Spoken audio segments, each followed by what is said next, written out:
All right, let's talk about this case here. Here's the basics of it. This is a judge here in Kentucky. This is his chambers. This is the sheriff in the same county.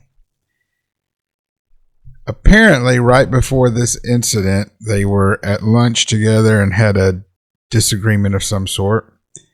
And the judge said something like, "Hey, can we take this back to my office?" They went back to the office, right? The sheriff asked the judge for his phone, used the phone to call his daughter. Apparently, there was a situation that we don't know what was really going on yet. We still haven't got that. But there was something having to do with his daughter and his wife. Okay? Don't assume that the judge was having an affair with the daughter. They're saying that it had something to do with the judge helping the wife and the daughter get away from this the husband who is a violent man. That's all rumor or speculation. So don't just, as you do, assume that, this judge was doing things that he shouldn't have done. But I want to talk about these people, them. I like to talk about them. This is the judge's chambers. Now, this man right here, the sheriff, is under investigation and is facing charges at this point in time right here. This happened about 2 or 3 weeks ago. At this point in time, this man right here is facing some charges because one of his deputies was having sexual relations, or he committed sexual assault, actually, in this very room. That's why they put this camera in there. All right. So he was taking parolees, females back there, and, because they have some control over them because it was either parolees or prisoners. I don't remember. And taking advantage of them, sexual assault. So this man right here is under investigation because he was in charge of that guy. So number one, them. This guy can't even control his own people. And this isn't a New York City department where it's huge. I mean, control your people. This guy can't even do that. This incompetent man right here.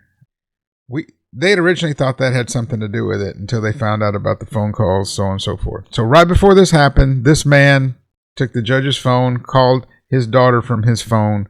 The daughter's number was on the phone. There was some situation there. I guess you can just smoke a cigarette anywhere you want to if you're a judge.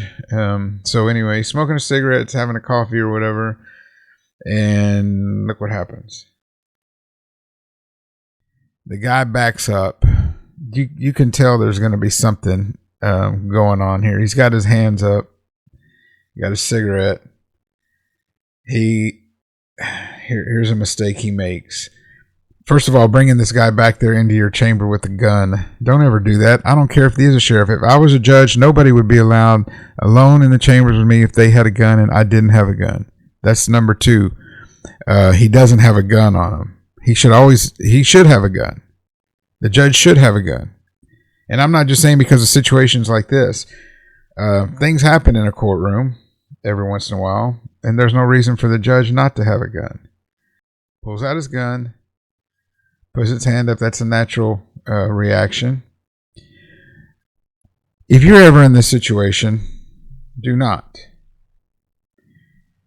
First of all, you can't panic. What you can't do is you can't cower.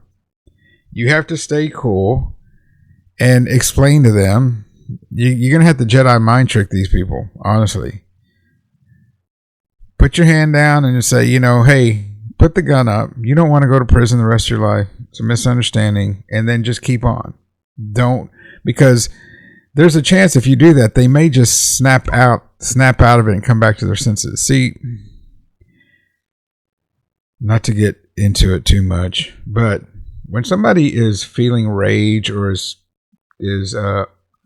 feeling a certain emotion, and they build on each other, and what you do is you snap them out of it.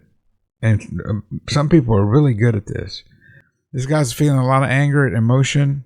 This judge right here, and not to say that it would have worked, but he should have tried it. You should always do this. Somebody pulls a gun on you, don't cower, because that's just going to build the adrenaline and the emotion in them. Especially if they're a bully. Like this guy seems to be a bully. Okay. So, hey, put the gun down. Because if you're going to die, it doesn't matter if you got a hand up or what. You're in that room. You're going to die no matter what you do unless you bum rush him. Okay. At this point, he's too far to bum rush. You'd probably get killed. So what you do is you say, hey, put that gun down. Wait till he gets closer. Or hopefully he just leaves. Because if he gets closer, then you have a chance at grabbing the gun, doing something to save your life. Right now, you don't have a chance. It looks like he is 1, 2, 3, 4, 5, 6, 7, about 7 to 8 feet, 7 to 8 feet away from him. Okay. But he cowers, and look what happens. Okay, now he's really cowering, and this is just building this guy. I think he really thinks he's going to shoot this guy. And guess what he does? He does. They cut it out. They cut out the shooting, the actual shooting. He goes to he was about to holster his gun, but then he sees the guy moving over here. So he goes over there and shoots him again. Look at the guy's face. It's rage, man. This is like, I don't know. I can't imagine that judge. I can imagine him doing some shady stuff because judges do shady things. But, of course, it's obviously unwarranted. Oh, maybe not. Maybe we'll find out. Shoots him again. He's not dead. They cut that part out. Goes, he's still moving. So he's about to leave, and then he says, oh, he's still moving around. Shoots him again. Okay. This guy knows there's a camera in there. At this point, he doesn't care. Whatever made him angry about his wife and daughter, he just thinks he's going to prison the rest of his life. That's how angry he was. Imagine it must have been something really bad. There's these kind of people out there. They get this power and they think they can do anything, right? This judge, okay, think about it. Whatever he was doing, okay, if he had the daughter's phone number on his phone, that was wrong enough. Not to deserve to be killed or anything, okay? But I think the man with common sense should know that you don't have the sheriff's daughters. The daughter's like 15. You shouldn't have that phone number on your phone. And if you're calling them, then you're doing something wrong. You have the arrogance to think that you're going to invite that daughter's father who has a gun into your office and that something isn't going to happen. That's how arrogant this guy is, to think that nothing is going to happen. Now, I'm not saying that he thought he was going to get killed, but even if he just got angry, I mean, why would he have his daughter's phone number on his phone? Now, you're going to say, well, that justifies what this guy does. No, it doesn't. It does not justify going into a room and cowardly pulling a gun on somebody without a gun and shooting them to death. I think they said there was 8 shots altogether. I mean, you don't want to speak ill about somebody who was killed like that, but something was going on there. This sheriff needs to be treated just like every other prisoner that was treated. Hey, maybe somebody should go rape him in a judge's chambers. What about that?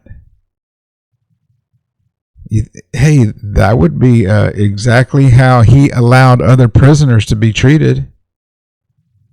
Right? He should have been a real sheriff who was in charge of all of his department and made sure that people weren't getting raped just because they were prisoners or parolees. You see, everybody's going to find some sympathy. That's why I want to make this video, is because people are going to find sympathy for each one of these people in some way or another. Do not sympathize with these people.